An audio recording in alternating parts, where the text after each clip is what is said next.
Boa noite com Jesus. Pois bem, nós vamos ler a Bíblia. Vamos ler a Bíblia, trecho que o profeta de Deus usou na mensagem à brecha. É entre as 7 eras da igreja e os 7 selos. É simples entender porque ele denominou essa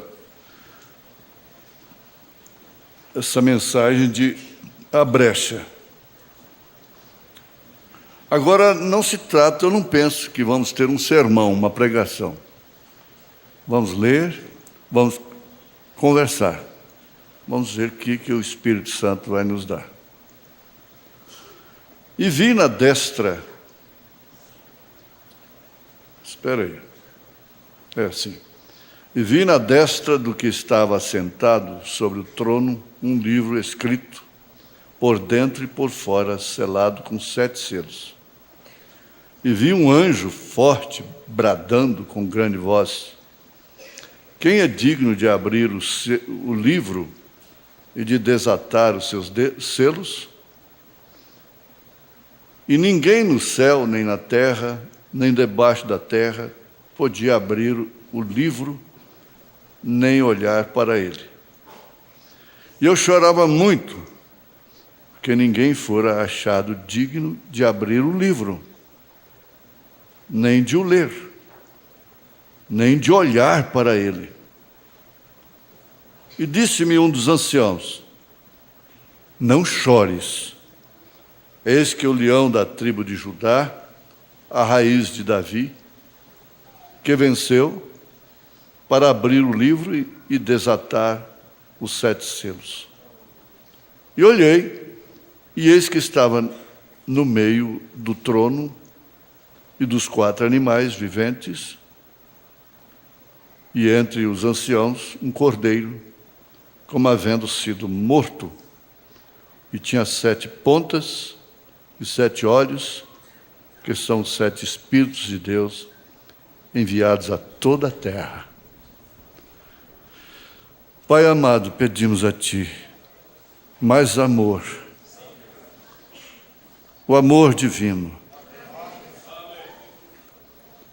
enchendo os nossos corações com o gozo do perdão dos nossos pecados e o propósito de não permanecermos neles. Cremos na cura divina, por isso cremos que nesta hora essa programação já tem levado curas e maravilhas. Em nome de Jesus Cristo, acode as necessidades, ó Pai, sobretudo as espirituais. Te pedimos assim, porque cremos assim, em nome do Teu Filho amado, Jesus Cristo.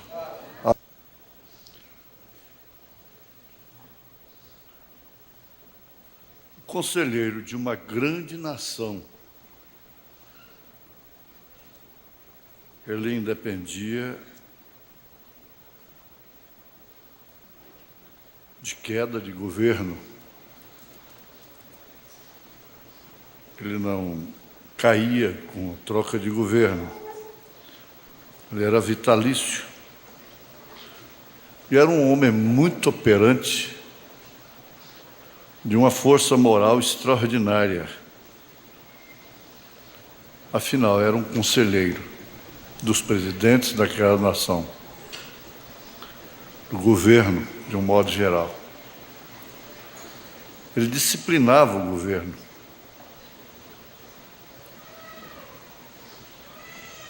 Acabou perdendo a cabeça por uma secretária muito dócil, muito amável, porque normalmente ele não encontrava em casa nada que justificava o posto dele. A pessoa que ele era. Ele era um homem elegante, versado, poliglota, falava muitas línguas.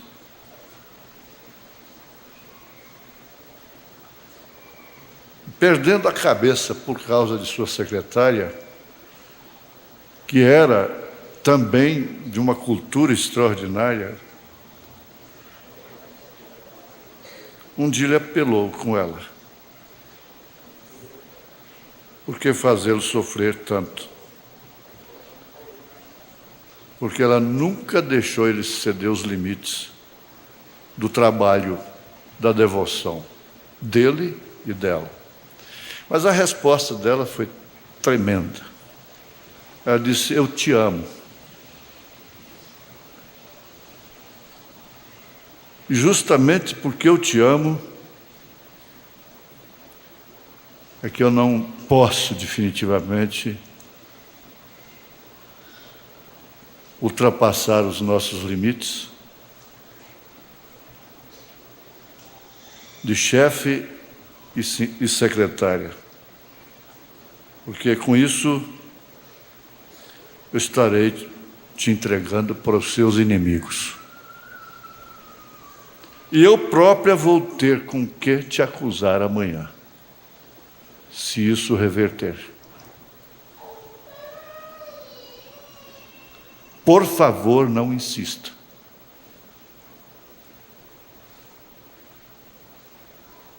Ali foi o fim do assunto.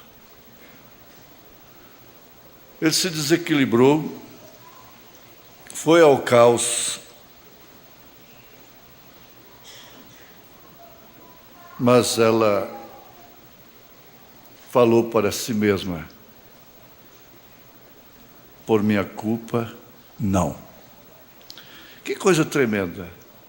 Eu estava vendo aqui a mensagem do irmão Brana, respeitos.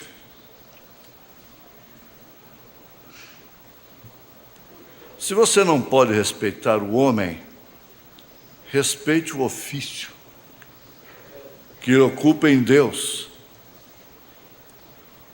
Está exatamente correto. Veja, respeite-o. Se um ministro vem, seu pastor, sempre, respeite-o. Eu tenho ouvido congregações falarem sobre seu pastor, simplesmente falam dele, enxotam, ridicularizam-no. Como é que este pastor vai poder fazer alguma coisa por você?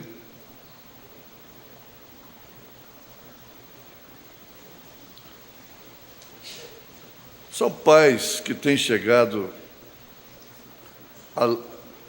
às lágrimas no escritório, dizendo: minha oração não vale mais pela minha casa. E pela mesma forma, mães.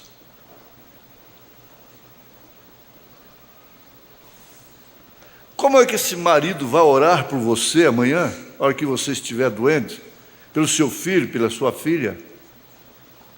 A hora que cair aquele desespero, aquela angústia, mencionada pelo Espírito Santo através do evangelista Sidney Paiva, disse: deixe a coisa cair. O profeta disse isso em outras palavras. Aí você vai parar para ouvir o programa com ansiedade. Você vai buscar o altar.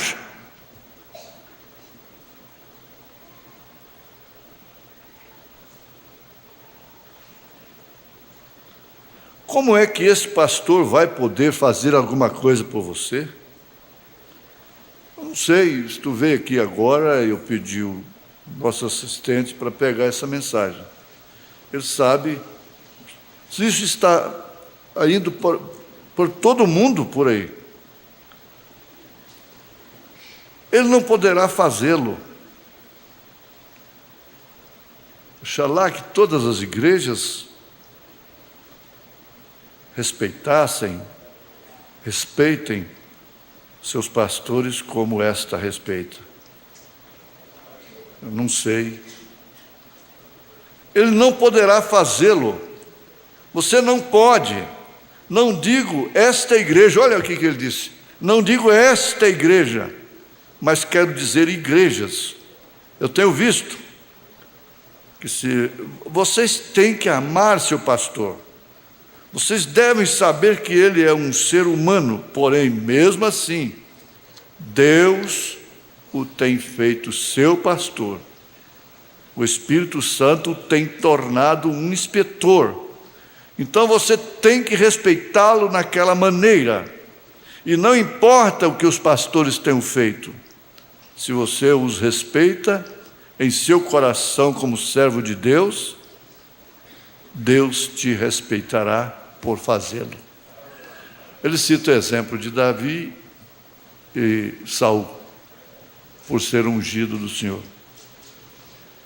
Se há algum recado, está dado.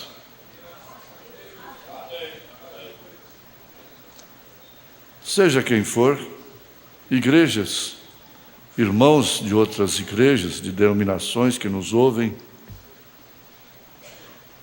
existe um meio correto para todas as coisas que são corretas. O profeta diz na mensagem à brecha: e agora alguma coisa caiu em minha mão. Nós sabemos o que foi, a espada.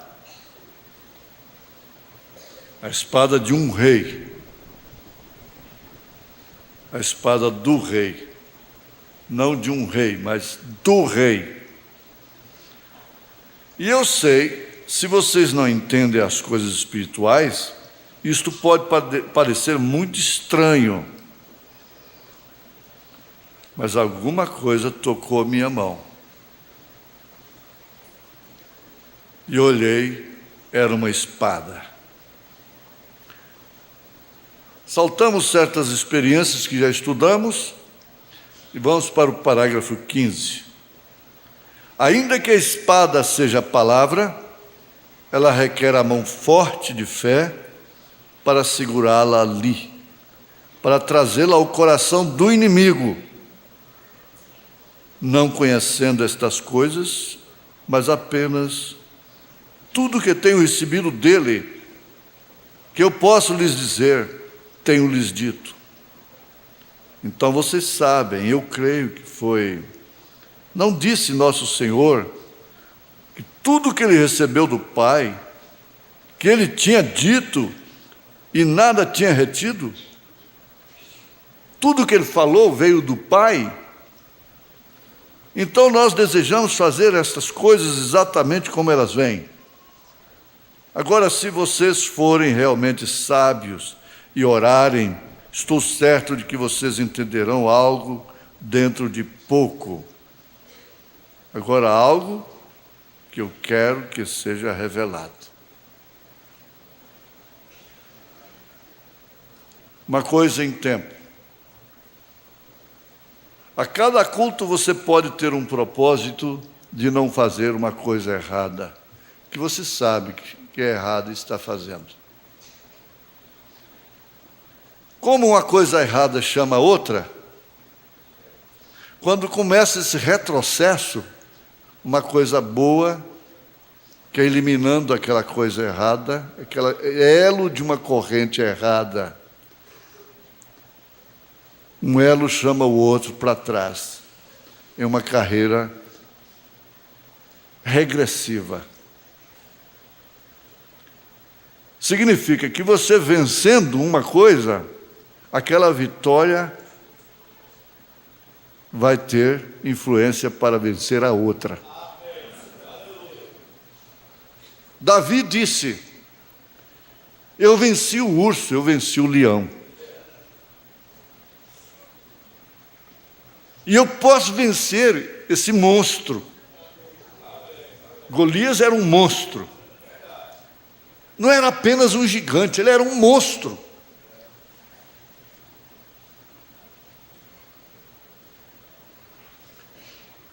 Havia um sangue maligno que corria nas veias dos filisteus.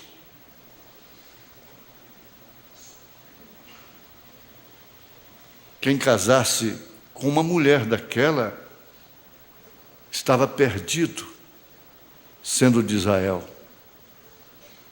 Acabe, Sansão. É um sangue maligno que corre na veia de determinada raça, espiritualmente falando. E que tudo de Deus é estranho para eles. E o mundo está tão fora do espiritual que a linguagem de um profeta é inconcebível.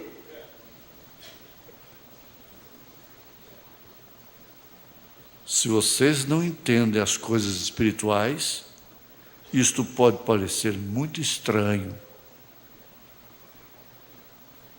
Eu estou falando de uma espada. A leitura diz que João chorava muito, porque ninguém fora achado digno de abrir o livro, nem de o ler, nem de olhar para ele. E disse um dos anciãos: não temas, eis que o leão da tribo de Judá, a raiz de Davi, que venceu para abrir o livro e desatar os seus 7 selos. E quando ele olhou, ele viu um cordeiro com 7 pontas. Mas o Espírito nos adverte que esse leão é da raiz de Jessé.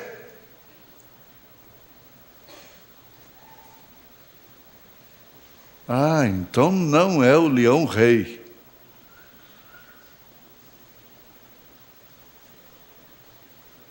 Rei dos reis, Senhor dos senhores. É o leão da raiz de Jessé, da tribo de Judá. Então é fácil entender que quem foi no Calvário foi o leão.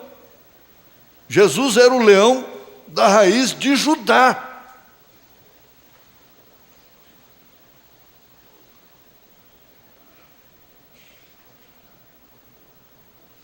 Agora, não está nada errado em aplicar essa ordem de um leão morrer como cordeiro, e esse cordeiro voltar a ser leão, não mais da raiz de Judá, mas rei dos reis, Senhor dos senhores.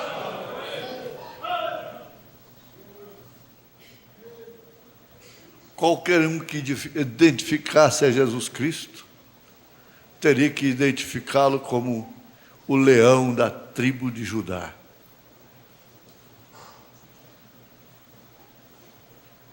O rei da tribo de Judá.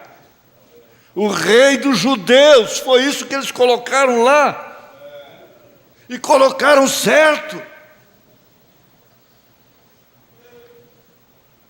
O sacerdote, não foi ele que disse, não, o que eu fiz está feito. Ele fez por Deus.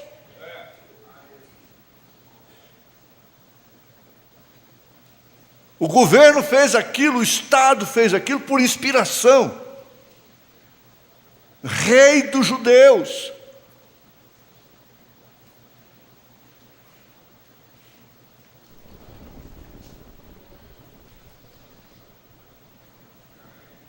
Isso está tão claro. Agora, o profeta chama para essa leitura em Apocalipse capítulo 5. Ele está antes dos selos, dos 7 selos. Depois das 7 eras, antes dos 7 selos. Portanto, é a brecha. Está no meio. Esta é a brecha entre as eras da igreja e os 7 selos. E o mais importante de tudo, que nós vamos constatando aqui, é que nada desse profeta é estranho para nós.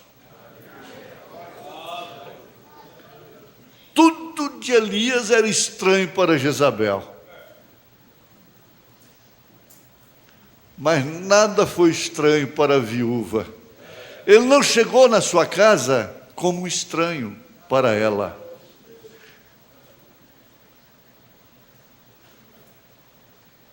Jezabel conheceu demais a Elias, mas ele sempre foi um estranho para ela. A viúva nunca tinha visto Elias, e no entanto, quando ele bateu na sua porta, ela não disse: eis um estranho batendo à minha porta. Que homem é este?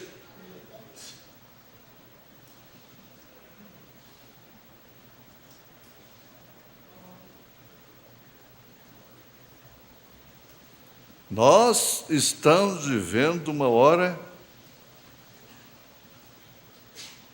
que os profetas, os apóstolos, os mensageiros das eras passadas, até João Wesley, Martim Lutero, todos eles desejaram viver esta hora, este momento que nós estamos vivendo.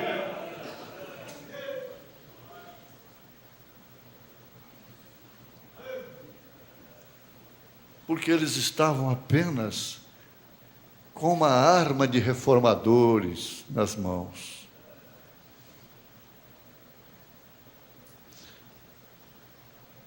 Lá atrás eles estavam com a arma de estabelecedores.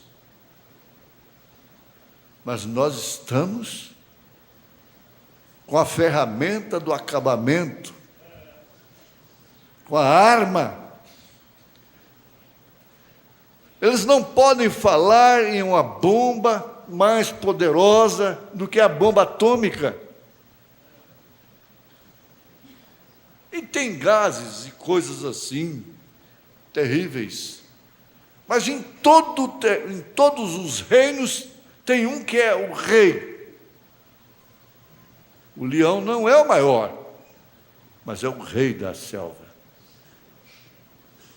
O ouro não é o mais caro, mas ele é o rei dos metais.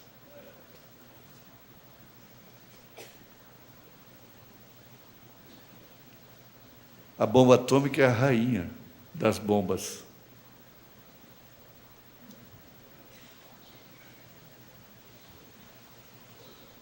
Não precisa mais do que ela para acabar com o mundo em 6 minutos. Isso eu li. Só o depósito que a então União Soviética tinha. Tem. A Rússia tem. Acaba com o mundo em 6 minutos.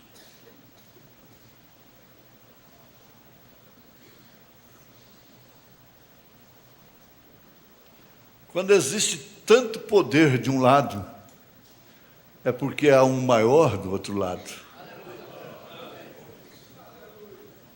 E a igreja tem que passar por essa experiência que Deus tem andado na terra novamente.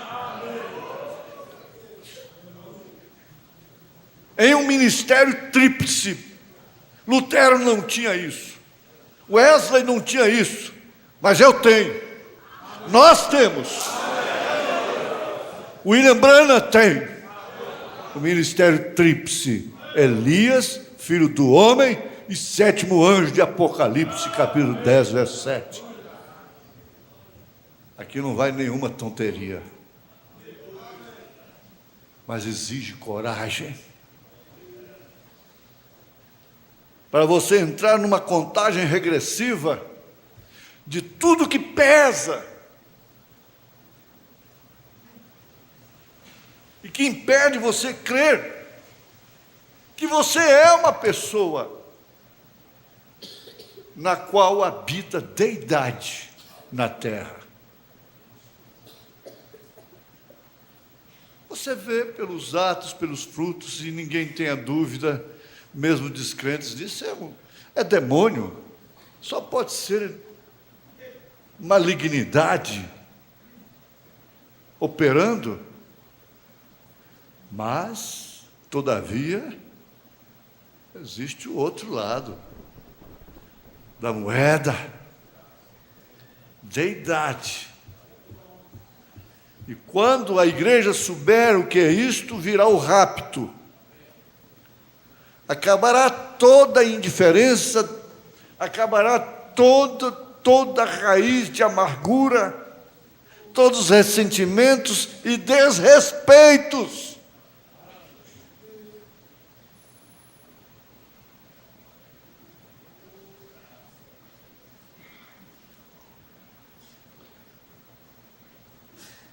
E vi na destra do que estava sentado, sobre o trono, um livro escrito por dentro e por fora, selado com 7 selos. E agora não se pode ir muito longe. Você naturalmente já ouviu isso? Já viu isto? Já reconheceu isto? Não só por si mesma, por si mesmo, mas pela sua irmã, pelo seu irmão, que às vezes não lhe é simpático, que não lhe é simpática.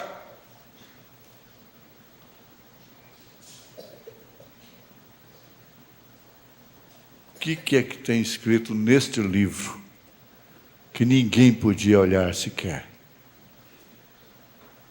É o seu nome. É o nome dela.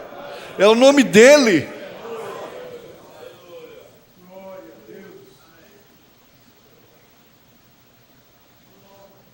Por isso que o profeta disse assim: quando atua essas diferenças dentro da igreja, divergência, discrepância, ele disse: eu saio, faço uma viagem, quando eu volto o diabo entrou entre as irmãs, e há conversas e tanto mexericos e entre os irmãos, e colocam um contra o outro. Ele disse: mas você sabe de uma coisa, quando isto chegar, e você vê aquela irmã em aperto, você dará a vida por ela. Você está enganada, você está enganado. Você não odeia.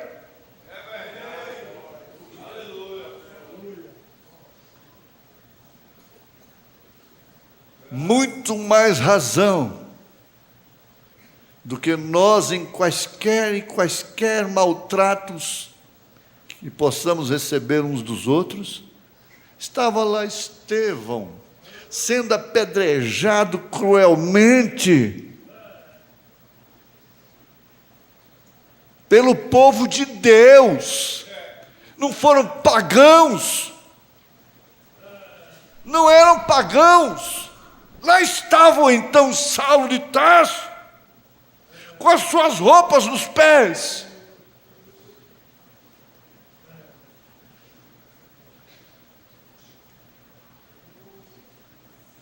Se então Saulo não consentisse, eles não teriam matado Estevão. Ele teve que consentir com a sua morte.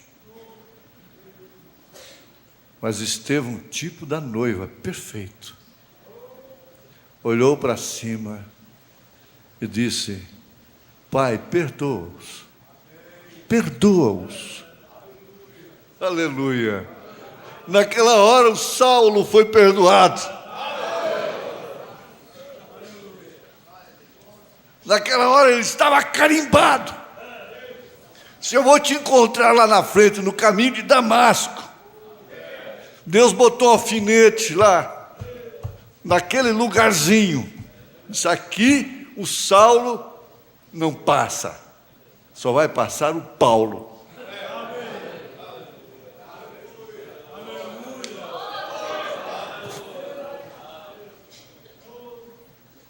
Só vai passar o Paulo.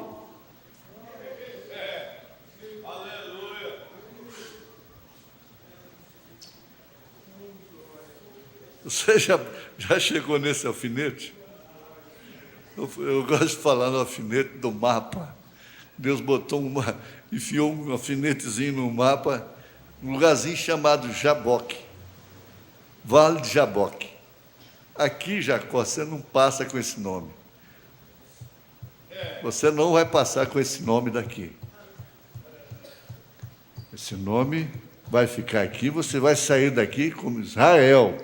Israel, viu? Jacó não, trapaceiro não. E nesse livro não é esse nome que o diabo tanto acusa, tanto cita. Você não vai chegar lá com esse nome.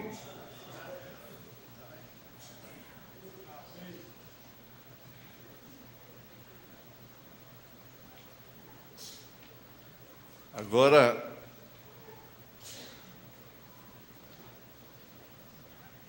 ele disse: aqui está ele, está fechado, selado, ninguém pode olhar. João chora, mas agora ele disse: aqui está aberto.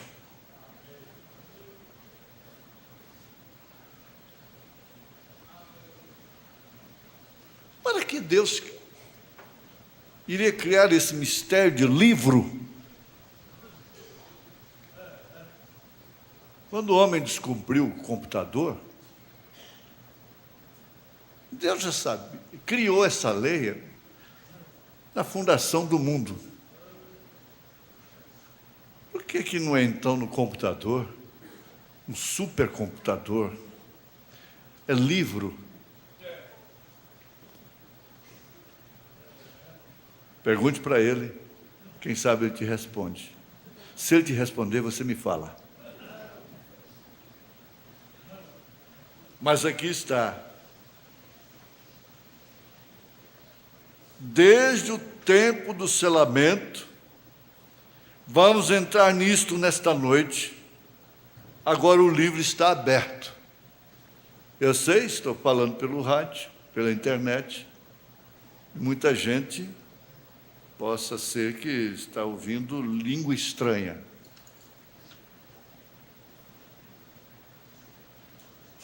Porque até mesmo o Calvário é uma língua estranha para o mundo religioso de hoje. Um livrinho em sua mão, ele foi aberto. Não resta dúvida. Como sol, como colunas, espera um minuto, deixe-me começar lendo aqui. E tinha na sua mão um livrinho aberto, e pôs o seu pé direito sobre o mar e o esquerdo sobre a terra. Isso fazendo menção de Apocalipse 10.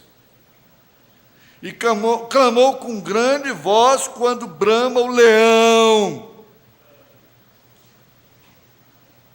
Nós sabemos que ele é o leão da tribo de Judá. Lá ele é um cordeiro, mas aqui ele é o leão.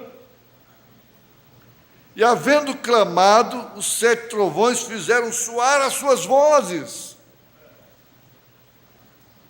João estava comissionado a escrever o que ele viu. Então o apóstolo e profeta pegou sua caneta para escrever aquilo.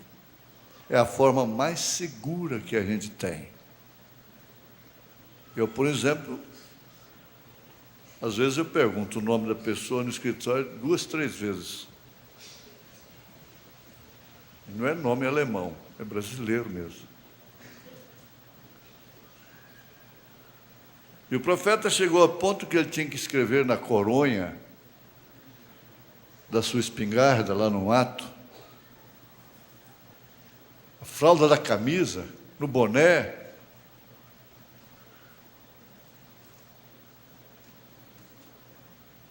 E João estava ali para escrever, ele era escriba.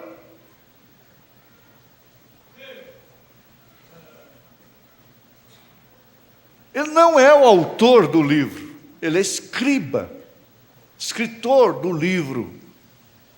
Ele estava lá com essa função. E ele fez bem, ele pegou a caneta para escrever. quando a coisa ressoou, e sendo ouvidas dos 7 trovões as suas vozes, eu ia escrevê-las. E ouvi uma voz do céu que me dizia: sela o que os 7 trovões falaram e não o escrevas.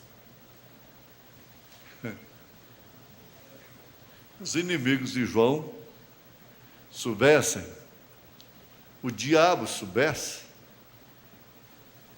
não teriam deixado ele levar pergaminho, tinta, caneta, que a tinta dentro de um chifre de carneiro, uma coisa assim, e aquela caneta bem primitiva, enfiava lá na tinta, escrevia. Que burrada que o diabo fez, hein? Mas Deus daria um jeito. Ele escreveu em pedras lá no início, não foi? Mas ele fez uma burrada, ele deixou João levar a caneta.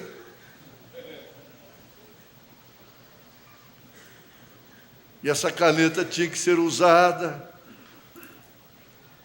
Foi usada para todo o Apocalipse. Mas neste caso eu ia escrevê-las. E ouvi uma voz do céu que me dizia: sela, sela. O que significa esse selar? Guarde segredo disto.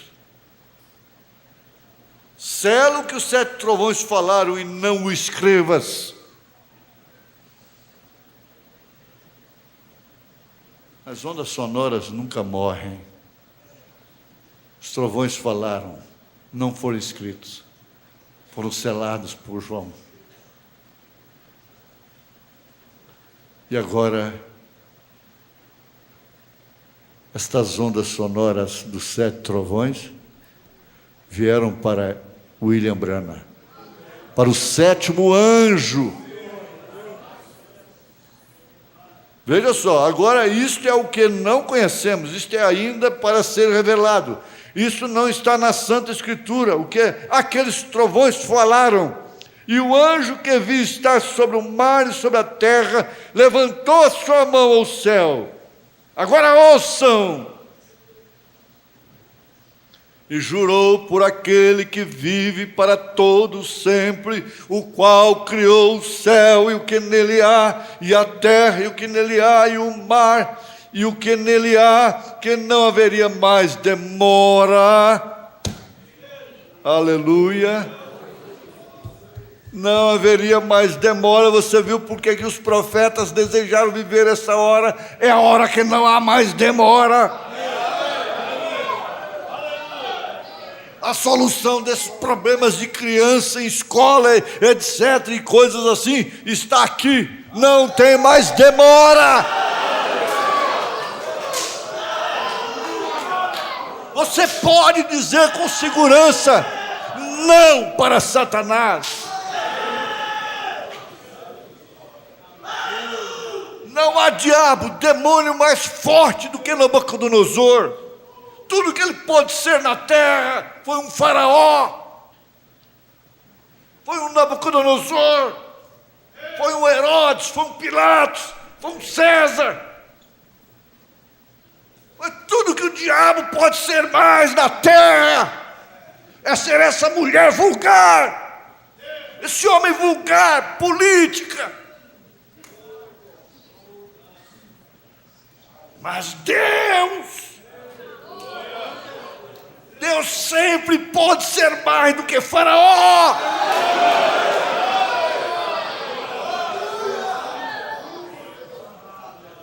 Abrir o mar vermelho e fazer um faraó beber água até morrer, seu exército invencível.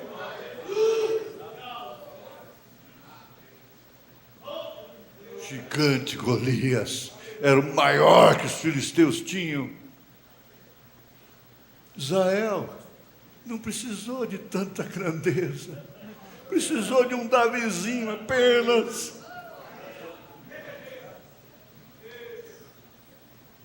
Quando mais forte do diabo era Nabucodonosor. O mais forte estava lá do que o próprio fogo, do que os próprios leões. Não havia nenhum poder naquele poder que pudesse deter leões, que pudesse deter o fogo.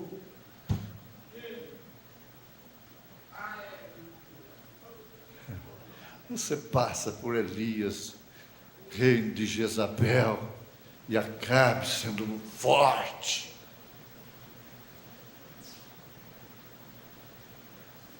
Onde estão? Onde estão? Qual é a força maior do diabo nesta era? Nesta hora?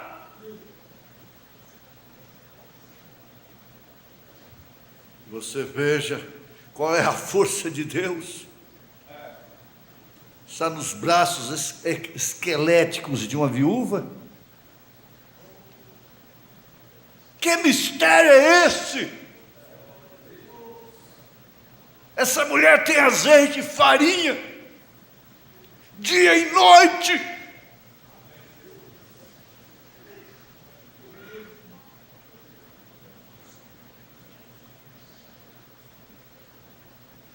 O profeta disse que se você, não é esse leãozinho de jaula, de horto florestal, de circo, esse leão da selva mesmo, quando a pessoa se depara indefesa diante dele, ela morre antes que ele o agarre.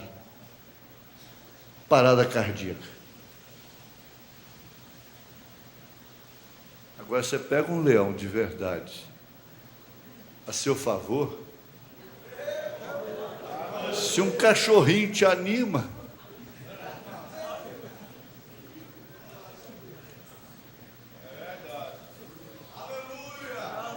de quem é a força agora? É desse câncer.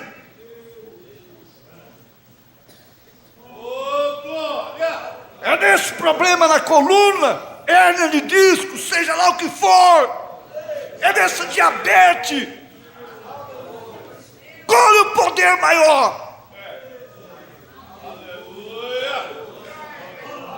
É a morte. Onde está a morte, o teu aguilhão? Onde está o inferno, a tua vitória? Tragada foi a morte da sua vitória. Graças a Deus que nos dá vitória por nosso Senhor Jesus Cristo. Tenha fé em Deus. Grite louvores a Deus.